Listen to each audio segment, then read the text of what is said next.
The silver ship drifted through space like a gentle whale. Captain HFY watched the blue planet grow larger on the main screen. His four eyes blinked slowly as he studied the world below. Earth looked peaceful from up here. White clouds swirled over green and brown land. The ocean sparkled in the light of the yellow star. "Such a pretty world," said Science Officer Tamara. Her tentacles moved across the control panel. "The signals we picked up were very basic. Radio waves, simple pictures. These humans cannot be very smart," HFY nodded. The Galactic Federation had been watching many worlds. Most new species were either too young or too dangerous. But Earth seemed different. The humans sent peaceful messages into space. They played music and showed pictures of their families. They seemed kind and harmless. "Take us down to the surface," HFY ordered. "But stay ready to leave fast if needed." The ship called Harmony's Call landed in a big field. Within hours, military vehicles surrounded them. But the humans did not attack. Instead, they sent people in suits to talk. The humans looked very weak. They had no claws or fangs. Their skin looked soft and easy to tear. They walked on only 2 legs and moved very slowly. The first human to enter their ship was a woman named Sarah Chen. She spoke in a calm voice and smiled often. She brought gifts of food and music. She asked many questions about other worlds and seemed excited to learn. "Your people seem very peaceful," Tamara said to Sarah. "This is good. The galaxy needs more peaceful races," Sarah laughed. "Oh, we try to be. Most of the time." While the talks went on, Tamara ran scans of the planet. She wanted to learn about human history and culture. The scanners could look deep into the ground and find old things buried there. What she found made her confused. The scans showed layer after layer of old battlefields. The ground was full of metal pieces from weapons and armor. There were places where the earth had been burned by huge explosions. Some areas still had radiation from weapons that should not exist on such a simple world. Tamara looked closer. The data made no sense. These humans had fought wars that covered entire continents. They had built weapons that could destroy whole cities. Some of their old battle plans were so complex that even Federation computers could not understand them. "Captain," Tamara called softly, "you need to see this." HFY came to look at her screen. His eyes went wide. "This cannot be right. Run the scan again." The second scan showed the same thing. Earth's history was written in blood and metal. These humans had been fighting each other for thousands of years. They had invented ways to kill that the Federation had never seen before. "Maybe it is just old history," HFY said. "Many young races go through violent times before they learn peace. But then something happened that changed everything." The human military decided to show their guests a training exercise. They wanted to prove that Earth was strong enough to defend itself. Sarah led them to a place called Fort Braxton. "We thought you might like to see how our soldiers train," she said. "Nothing too scary. Just some basic exercises. The Federation officers expected to see simple fighting, maybe some basic weapons. What they saw instead made them question everything they thought they knew about humans. The exercise started simple enough. Human soldiers ran through an obstacle course. But Tamara noticed something strange. The humans moved like they were dancing. Every step had purpose. Every motion flowed into the next. They were not just running. They were hunting. Then the real training began. The humans were given a problem. Pretend enemies had taken a building. The soldiers had to get them out without destroying the building or hurting civilians inside. What happened next took only 12 minutes. But in those 12 minutes, HFY saw something that scared him more than any monster in space. The humans did not just attack the building. They became the attack. One group went through the front while another climbed the walls like spiders. A third group came from underground through old sewers. They moved without talking to each other, but every action fit together like pieces of a puzzle. They used smoke and mirrors to confuse their enemies. They turned the building's own lights and sounds against the people inside. They made weapons from things they found in trash cans. One soldier used a broken piece of glass and some wire to make a trap that would have impressed a master engineer. The most frightening part was their faces. During the fight, the humans changed.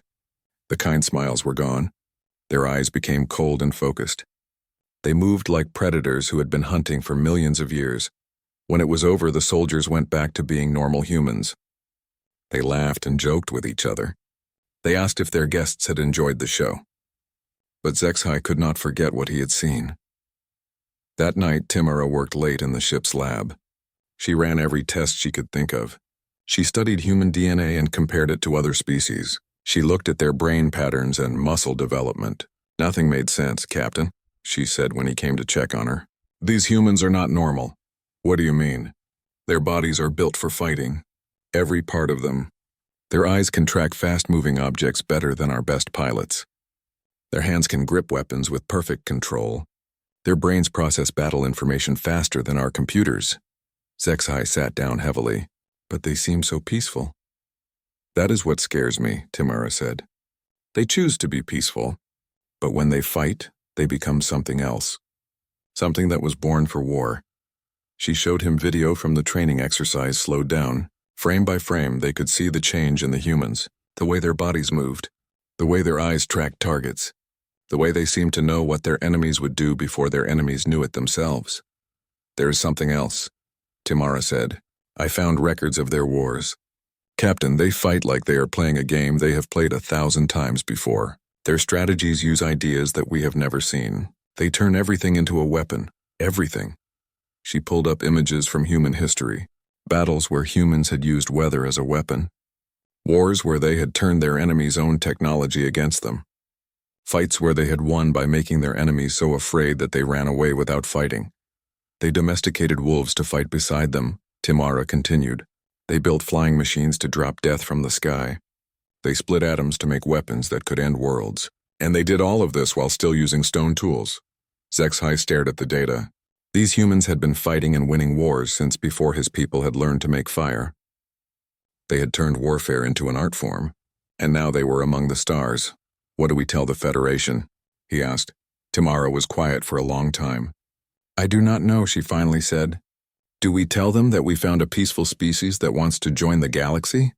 Or do we tell them that we found sleeping gods of war?" Outside their ship, the humans continued their normal lives. They farmed and built and loved and laughed. But deep in the earth beneath their feet lay the evidence of what they truly were. Warriors who had forgotten their own strength. Predators who had chosen to become gardeners. For now, they slept. But Zexhai wondered what would happen when they remembered how to wake up. The emergency signal came from Proxima 7 at 3 in the morning, Federation Standard Time. Admiral Korthek was pulled from his sleep by the screaming alarms in the command center. His scaled skin was still warm from his rest chamber when he arrived at the communication desk. "What is the situation?" he asked the night officer. "The Cathari colony on Proxima 7 is under attack," Officer Neldak reported. Her voice shook with fear. "Void stalkers, sir. A whole pack of them." Korthek felt his blood turn cold. Void stalkers were the monsters that lived in the dark between stars. They were bigger than houses and meaner than anything in the galaxy. Their skin could not be hurt by normal weapons. They could walk through walls like ghosts. Worst of all, they were smart enough to hunt together. "How many colonists?" Korthek asked. 12,000 Cathari. Mostly families with children. The Admiral closed his eyes. Void stalkers did not take prisoners. They did not eat their prey. They just killed for the joy of killing. 3 other colonies had died this way. Each time the Federation had arrived to find nothing but empty buildings and pools of blood. "Prepare the fleet," Korthek ordered. "All available ships. Emergency jump to Proxima 7. "Sir," Neldak said quietly. "There is something else." "The humans have offered to help." Korthek turned to stare at her. "The humans? The new species? What could they possibly do against Void Stalkers?" "Their ambassador insisted, sir. She said they have soldiers who specialize in dangerous situations. She called them Marines." The Admiral thought about this. The humans had only been part of the Federation for 6 months. They seemed nice enough, but they were very new to space travel. Their weapons were primitive. Their ships were slow, but something in the way the human ambassador had spoken made him curious. "How many Marines?" he asked. 200, sir. They said it was enough." Korthek almost laughed. 200 humans against creatures that had destroyed entire armies? But the humans had seemed so confident, and right now every life might matter. "Tell them yes," he decided. "But they follow our orders. I will not have their deaths on my hands because they did not listen." The fleet jumped to hyperspace within the hour. 12 Federation warships carrying the best soldiers in the galaxy, and 1 small human transport ship with 200 Marines. During the 3-day journey, Korthek studied reports about the humans. They were still a mystery to most Federation scientists. They came from a heavy world with dangerous weather. They had spent most of their history fighting each other, but they seemed to have learned peace before reaching the stars. On the second day, he decided to visit the human ship. He wanted to see these Marines for himself. The human transport was much smaller than Federation ships. The hallways were narrow and the ceilings were low. Everything smelled like metal and something else he could not identify. Later, he realized it was the smell of old battles. The Marines were not what he expected. They were young, mostly, men and women who looked like they should be students or farmers. They were smaller than Federation soldiers and had no natural weapons. But there was something in their eyes that made Korthek uncomfortable. Their leader was a woman named Colonel Sarah Martinez. She was shorter than most humans and had gray hair. She spoke in a quiet voice and smiled often. But when she looked at the battle plans for Proxima 7, her eyes became hard as stones. Void stalkers, she said, studying the data, invisible to most sensors, can phase through solid matter, pack hunters with high intelligence, weakness to certain electromagnetic frequencies but only for short periods. You have fought these creatures before? Korthek asked, surprised. No, Martinez said, but we have fought things like them. Every world has its monsters. She gathered her Marines around a table covered with maps and pictures. Korthek listened as she explained their plan. It was unlike anything he had ever heard. Federation doctrine says to use heavy weapons and energy shields, Martinez said to her soldiers. That will not work here. These things are too fast and too smart. We need to think like hunters, not soldiers. One of the young Marines raised his hand. Ma'am, if they can walk through walls, how do we trap them? Martinez smiled. It was not a nice smile. We make them want to stay solid.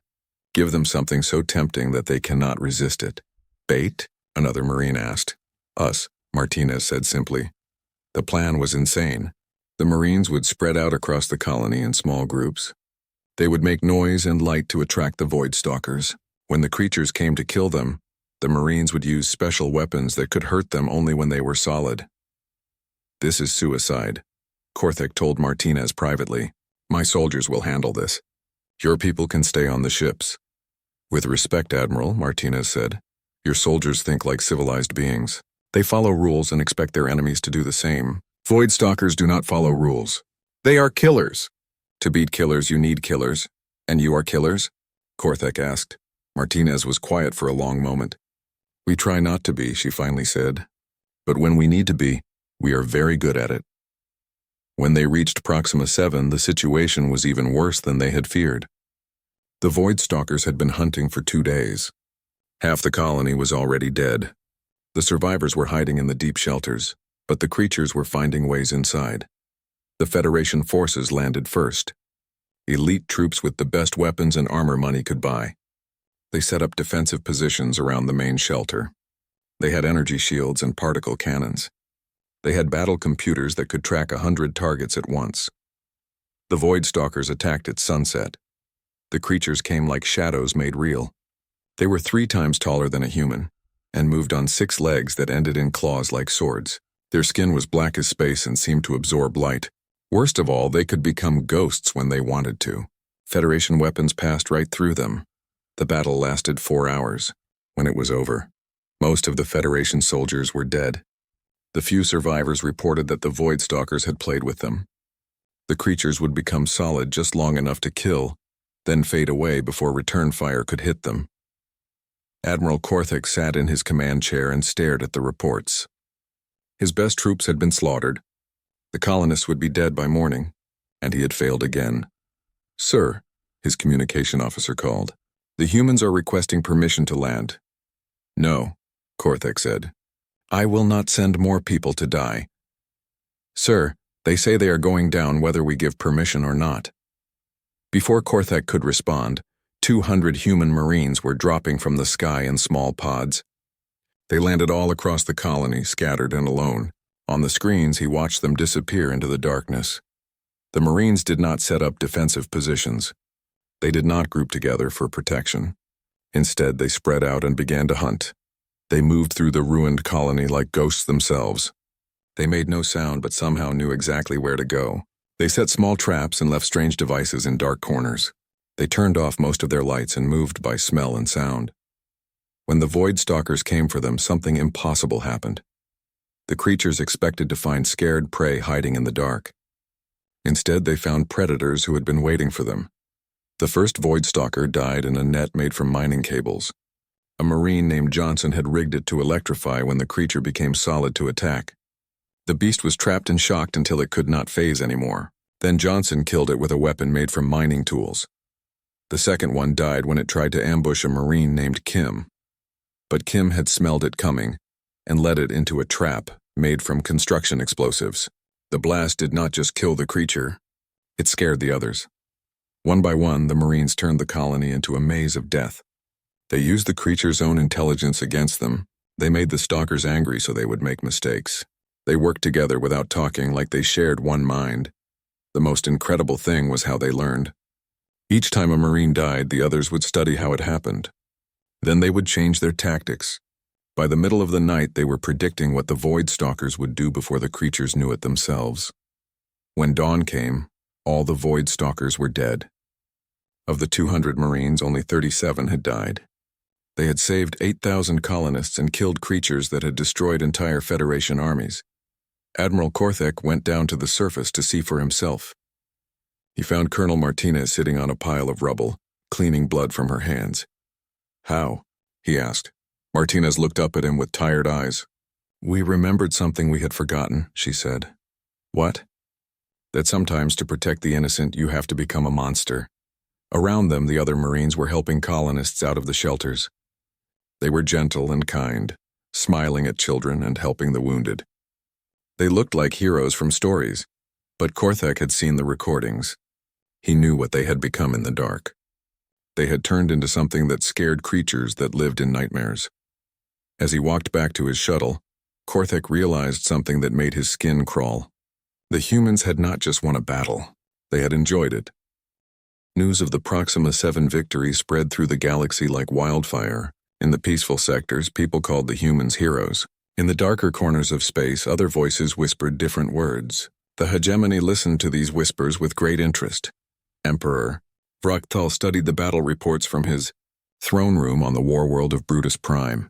His red eyes glowed in the dim light as he read about 200 primitive soldiers, destroying creatures that had killed thousands of his own warriors. "Impossible," growled General Mordock, his chief military advisor.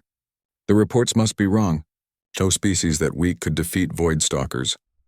"The Federation does not lie about military losses," Vraktal said. His voice was like grinding stone. "They are too proud to admit false victories." The Emperor rose from his throne and walked to the great window that looked out over his capital city. Below, millions of hegemony citizens went about their daily lives under the shadow of weapon towers and patrol ships. This was a society built for war. Every citizen was a soldier. Every building was a fortress. "What do we know about these humans?" Vraktal asked. Mordock consulted his datapad. "They come from a world called Earth. Heavy gravity, dangerous weather. They have been fighting each other for most of their history, but recently achieved peace. Their technology is primitive. Their bodies are weak. By all measurements, they should not be a threat. And yet they destroyed the Void Stalkers." "Yes, my lord." Vraktal was quiet for a long time. The hegemony had been expanding across the galaxy for 300 years. They conquered worlds by being stronger and meaner than everyone else. But lately, their expansion had slowed. The Federation kept getting in their way with peace talks and protection treaties. "Perhaps it is time to test these humans ourselves," the Emperor said finally. "My lord, if they are truly dangerous, we need to know how dangerous. If they are just lucky, we need to prove it to the galaxy." Vraktal turned from the window. "Prepare the Third Fleet. We are going to visit a Federation research station." The research station on Kepler 442b was a joint project between humans and the Federation. Scientists from 12 species worked together to study the strange plants and animals on the world's surface. It was supposed to be a symbol of cooperation and peace. The station housed 300 researchers and their families. Most were civilians who had never seen combat. There were also 50 Federation security guards and, by pure chance, 30 human technicians who were there to install new communication equipment. Dr. Lisa Wong was in the main laboratory when the alarm started screaming. She looked up from her microscope to see red warning lights flashing all around the lab. "What is happening?" asked her research partner, a gentle Cathari named Poltek. Before Lisa could answer, the voice of Station Commander Vel Nash came over the speakers. All personnel report to emergency shelters immediately. We have multiple unknown ships approaching. This is not a drill. Lisa and Poltek ran toward the nearest shelter along with dozens of other scientists. The hallways were full of panicked researchers carrying their children and clutching important data files. Everyone was scared, but they moved in an orderly way toward safety. Then the shooting started. The first explosions came from the docking bays. Hegemony shock troops blasted through the outer doors and poured into the station like a flood of death. These were not ordinary soldiers. They were the elite of the elite, veterans who had conquered 100 worlds. The Federation security guards fought bravely but were overwhelmed in minutes. Their training was focused on keeping peace, not fighting a war. The Hegemony troops moved through the station like they owned it, killing anyone who resisted and capturing the rest. Lisa found herself trapped in a storage room with 20 other civilians. They could hear the enemy soldiers getting closer. Children were crying. Adults were praying in a dozen different languages. "We are going to die," whispered Dr. Kexhan, a scientist from the Rim worlds. "No," said a new voice. "You are not." Lisa turned to see one of the human technicians. His name was Mike Santos, and he had been working on the communication array for the past 2 weeks. He was a big man with calloused hands and quiet eyes. Lisa had barely noticed him before. "Stay here," Mike told the group. "Do not come out no matter what you hear." "Where are you going?" Lisa asked. Mike smiled. It was not a happy smile. "To work." He left the storage room and disappeared into the corridors. Lisa and the others waited in terror, listening to the sounds of battle getting closer. But then something strange happened. The sounds changed. Instead of organized attack, the enemy soldiers started shouting in confusion.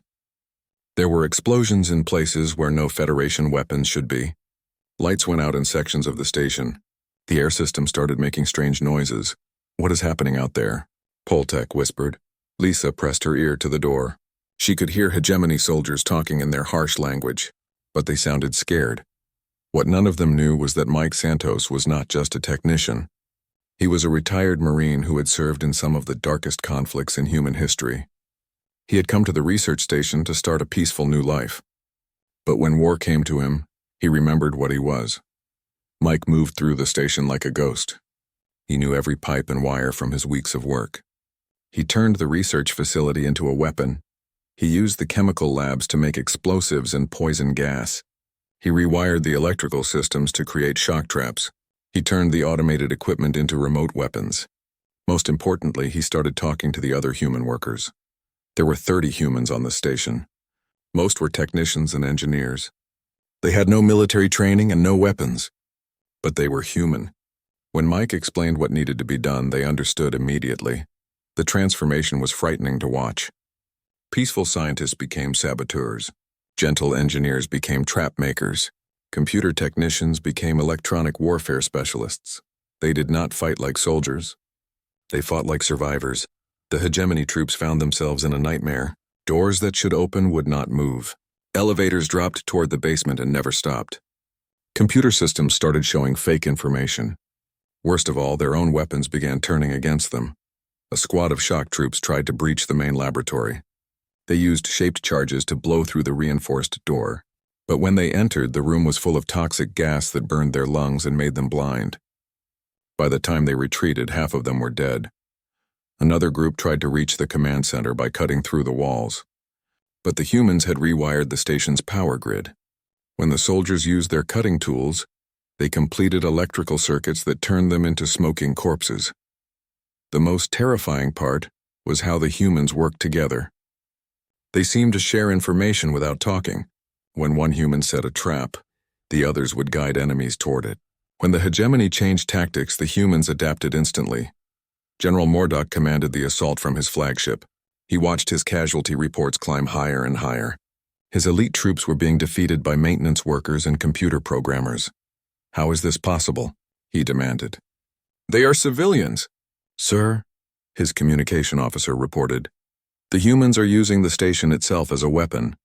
They have turned everything against us. Even the air recycling system is pumping sedatives into areas we control." Mordock felt something he had not felt in decades: fear. These humans were not fighting like any species he had ever encountered. They were not trying to win a battle. They were trying to destroy everything, including themselves if necessary. The turning point came when the humans took control of the station's reactor. Mike Santos had made his way to the engineering section and locked himself inside. From there, he could control the power to the entire facility. "Attention, hegemony forces." Mike's voice came over the communication system. His words were calm and polite. "You have 3 minutes to evacuate this station. After that, I am going to overload the reactor." General Mordock almost laughed. "He is bluffing. No one would destroy their own people." But then the reactor alarms started screaming. Power readings showed the containment fields failing. "The human was actually going to do it. He is insane," Mordock whispered. "Sir, we need to evacuate now," his tactical officer urged. As the hegemony troops fled toward their ships, Mike's voice followed them. "Next time you want to hurt innocent people, remember this moment. Remember that some of us will burn down the world before we let evil win." The hegemony fleet jumped to hyperspace just minutes before the reactor went critical. But at the last second, Mike managed to stabilize the containment fields. He had never intended to actually destroy the station. He had just needed to make the enemy believe he would. When Federation rescue ships arrived, they found 30 humans and 270 other survivors. The hegemony assault force had lost over half their troops to a handful of technicians and maintenance workers. Dr. Lisa Wong found Mike Santos in the engineering section, sitting quietly beside the reactor controls. He was bandaged and tired, but alive. "How did you know we would win?" she asked. Mike looked up at her with sad eyes. "We did not win," he said. "We just decided that losing was not acceptable." The news of the research station battle sent shockwaves through the galaxy. Dr. Veltar had always loved old things. As the Federation's chief xenoarchaeologist, she spent her days digging through the ruins of ancient civilizations. Her office on Centauri Prime was filled with artifacts from dead worlds and fragments of forgotten languages. She was a Silthani, a species known for their long lives and careful nature. At 400 years old, she was still considered young by her people's standards. But she had already spent a century studying the galaxy's oldest mysteries. The human victories had made everyone curious about Earth's strange species. The Federation Council had asked Veltar to research human history and find out why they were so good at fighting. She had agreed, thinking it would be a simple project. She was very wrong. The first problem was that human records only went back a few thousand years. For a species that seemed so old in their ways of war, they had very little written history. Most galactic species had records going back millions of years. Humans seemed to have appeared from nowhere. The second problem was what she found in the Federation's own archives. Veltar spent weeks going through files that had not been opened for centuries.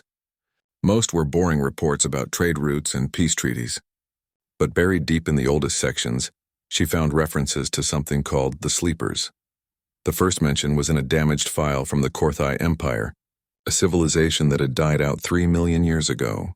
The translation was difficult, but it spoke of warriors who could end battles with their presence alone, and who had been sent to the edge of memory. The second reference came from the ancient Zephyri, who had ruled the galaxy's core worlds 2 million years before. Their records mentioned the exiled ones who had been too dangerous for the center of things and had been placed where they could do no harm to the civilized worlds. But it was the third reference that made Veltar's blood turn cold. She found it in a file so old that the computer systems could barely read it. It came from a species called the Nalthek, who had been the galaxy's first great civilization. They had built the hyperspace routes that everyone still used today. They had created the first galactic government, and they had left behind one final warning. The document was called the Quarantine Protocols. It spoke of a race of beings who were born for war and who knew the art of killing better than any species, had the right to know. These beings had been so dangerous that the entire galaxy had worked together to deal with them, but instead of destroying them, the ancient species had done something else. They had taken these warriors and placed them on a world far from civilization. They had changed their memories and made them forget what they were. The document called it the greatest mercy ever shown to a dangerous people. The location of this prison world was given in the ancient star charts. When Veltar converted the coordinates to modern space maps, she felt her heart stop beating. The quarantine world was Earth. Veltar sat in her office for hours, staring at the data. Everything made sense now. Humans were not a young species that had developed on Earth. They were the descendants of an ancient warrior race that had been exiled there millions of years ago. But there was more. The quarantine protocols contained detailed information about these ancient warriors. They had been called the Keth Mori, which meant those who dance with death in the old tongue. They had been the galaxy's ultimate soldiers. According to the records, the Keth Mori did not just fight wars. They were war. Their entire culture was built around conflict. They understood strategy and tactics the way other species understood breathing. They could turn anything into a weapon and anyone into an ally. Most frightening of all, they learned. Every defeat made them stronger. Every victory taught them new tricks. They had fought the entire galaxy, and had been winning until the other species found a way to stop them without destroying them. The memory wipe had been done with advanced genetic manipulation. The Keth Mori's descendants would live normal lives on their prison world. But if they were ever exposed to serious conflict again, their true nature would begin to surface. Veltar realized she was looking at the galaxy's greatest secret, and the secret was waking up. She decided to visit Earth to see for herself. She traveled there quietly, telling no one about her discovery. She wanted to study humans in their natural environment before deciding what to do with her knowledge. What she found on Earth both amazed and terrified her. Human society was unlike anything she had ever seen. They had cities full of millions of people who lived together in peace. They had art and music and literature that spoke of beauty and love.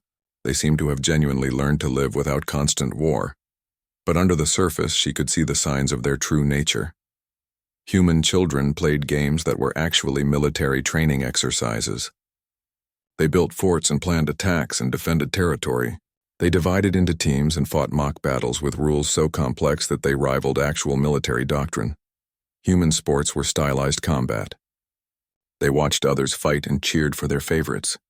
They studied famous battles from history like other species studied science. Even their entertainment was full of stories about warriors and heroes and great conflicts. Most telling of all was how they reacted to threats.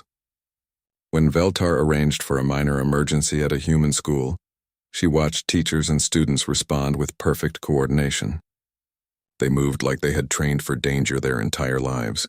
Within minutes, they had turned a simple building into a defensive position, but the humans did not even realize what they were doing. It was all instinct to them. Veltar spent a month on Earth, visiting different places and studying different groups of humans. Everywhere she went, she saw the same pattern. Humans who seemed peaceful and normal, but who carried the skills of ancient warriors in their blood.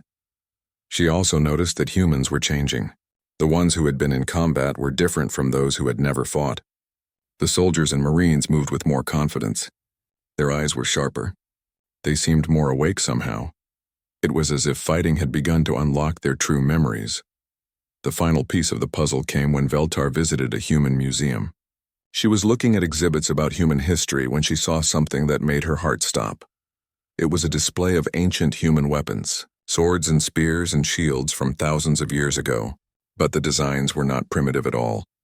They were incredibly advanced, using principles of physics and engineering that modern humans had only recently rediscovered. One sword in particular caught her attention. It had markings along the blade that looked familiar. When she compared them to the ancient Keth Mori writing in her files, they were identical. The humans had not lost their memories completely. Pieces of their true past were still there, hidden in their history and culture. They were remembering bit by bit, generation by generation, and the recent battles were speeding up the process. Veltar returned to her ship that night and sent an encrypted message to the Federation Council. She told them she needed to present her findings immediately. She did not tell them what she had discovered. She was not sure they would believe her, but as her ship lifted off from Earth, she watched the blue planet shrink behind her and wondered what would happen when the humans fully remembered what they were. The Keth Mori had been exiled because they were too dangerous for civilized space, but that had been millions of years ago, when they were surrounded by enemies and had no choice but to fight. Now they lived on a single world and called themselves humans. They had learned peace and love and cooperation. They protected the weak and helped those in need. They had become everything the galaxy had hoped they could be. But they were still Kethmori. Deep in their genetic code, in the oldest parts of their minds, they carried the knowledge of how to end worlds.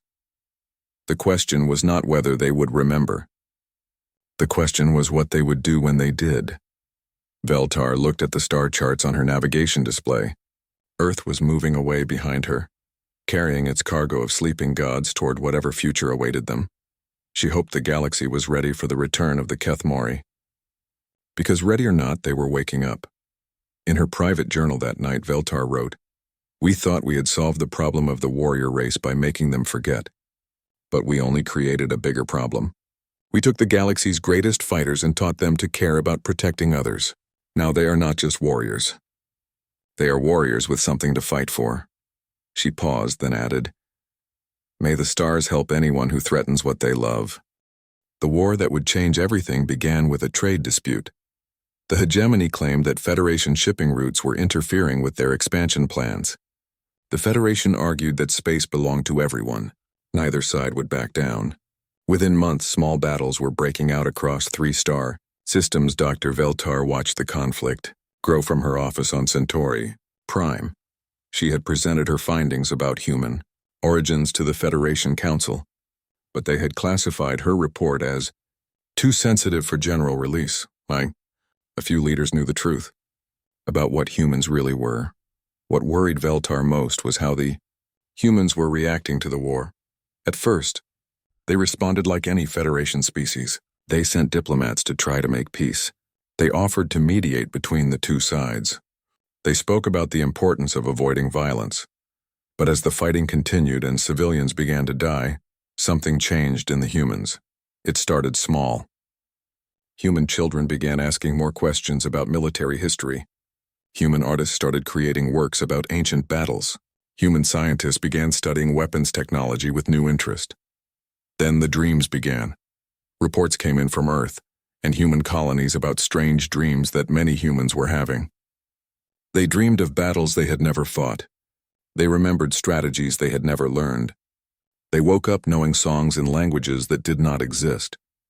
Dr. Sarah Chen, the human ambassador who had first met the Federation, sent a private message to Veltar. "Something is happening to my people," she wrote. "We are remembering things we never knew. Some of our soldiers are becoming impossibly good at fighting. Our children are playing war games with tactics that amaze our generals." Veltar was not surprised. The genetic locks that had hidden human memories were breaking down. 3 million years of careful programming was unraveling under the pressure of galactic conflict. The transformation accelerated when the hegemony made a terrible mistake. Emperor Vrakthal decided to send a message to the galaxy about hegemony power. He ordered his fleet to attack New Geneva, a peaceful human colony world with 2 million civilian inhabitants. The attack came without warning.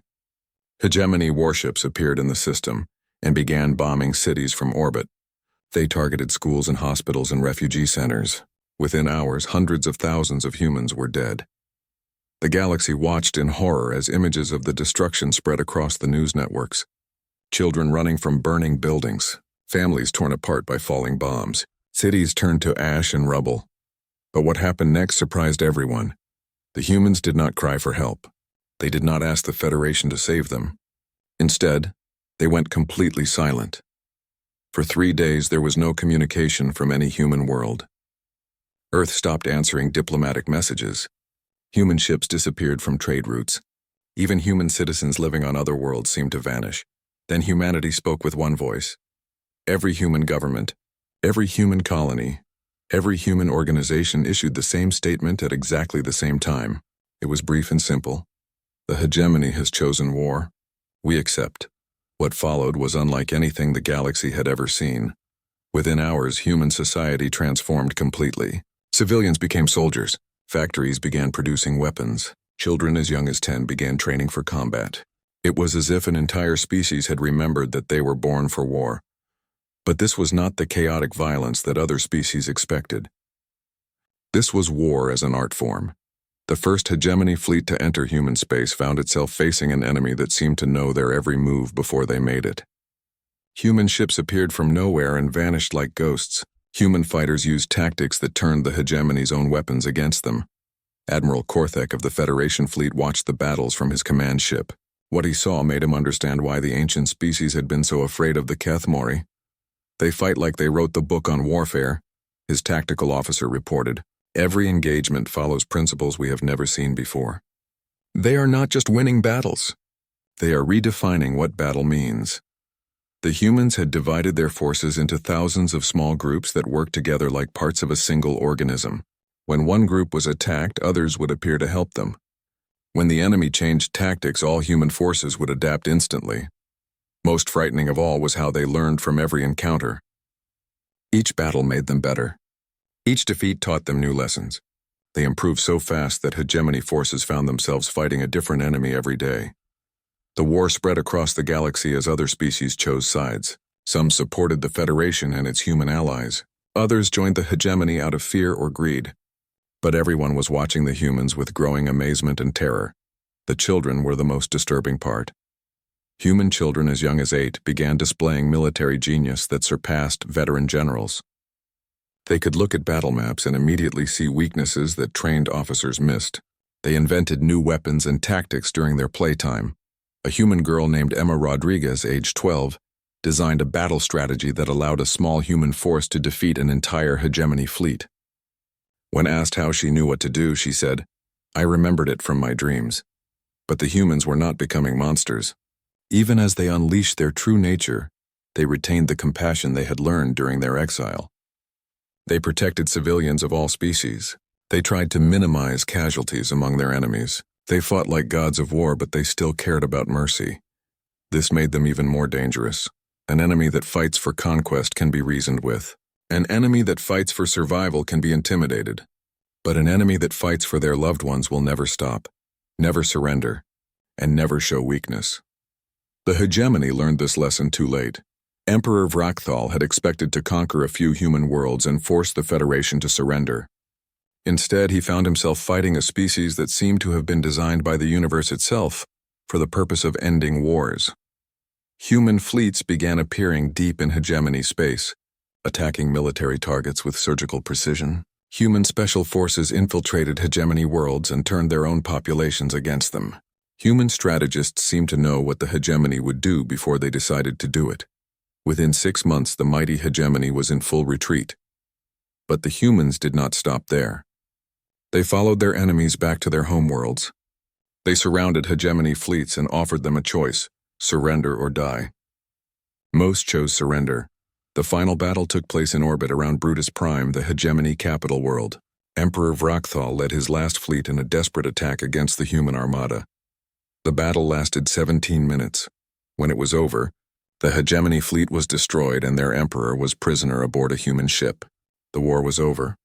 But the galaxy had learned something that would change everything forever. Humans were not just another species. They were the inheritors of the galaxy's oldest and most dangerous warrior tradition. They had been sleeping for 3 million years, but now they were awake. In the aftermath of the war, representatives from hundreds of species came to Earth to negotiate new treaties and alliances. They all wanted to know the same thing. What did humanity want? The answer surprised them. "We want the same thing we have always wanted," said President Martinez of Earth. "Peace, safety for our families, a chance to grow and learn and explore the universe. And if someone threatens those things?" asked the Centauri ambassador. President Martinez smiled. It was a kind smile, but there was something ancient and terrible behind it. "Then we will remind them why their ancestors were wise to fear us." The galaxy settled into a new age of peace, not because everyone had learned to love each other, but because everyone had learned what happened to those who brought war to the children of the Kethmori. Human colonies spread across the stars, but they were not conquering armies. They were families looking for new homes and new adventures. They brought with them art and science and laughter. But on every world they settled, they also built memorials to New Geneva. And in every human school, children learned the lesson of their awakening. They were the descendants of gods of war. But they chose to be gardeners of peace, and if anyone ever forgot the difference, the humans would be happy to remind them. Dr. Veltar wrote in her final report. We thought we had contained the most dangerous species in the galaxy by making them forget their nature. Instead, we created something far more powerful. We took warriors and taught them to love. Now they fight not for conquest or glory, but for the protection of all life in the universe. The ancient Kethmori were feared because they could end any war, but their human descendants are honored because they choose which wars to end and which peace to protect. The sleepers have awakened, and the galaxy is safer for it. The war was over, but the age of humanity had just begun.